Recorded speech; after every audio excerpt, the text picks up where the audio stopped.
আপনাদের এলাকায় হালকায় জিকির বসে? হালকায় জিকির বুঝেন কি? আল্লাহ আল্লাহ।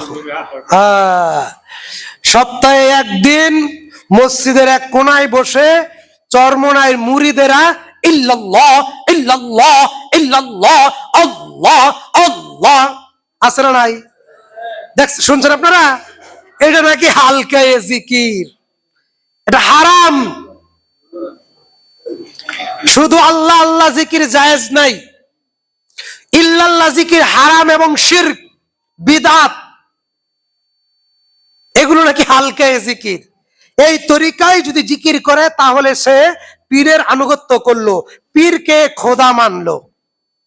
কথা কি বুঝছেন? ওয়াযাকিরিনাল্লাহ কাসীরান ওয়াযাকিরাত, মাইজভান্ডারীর মুরিদ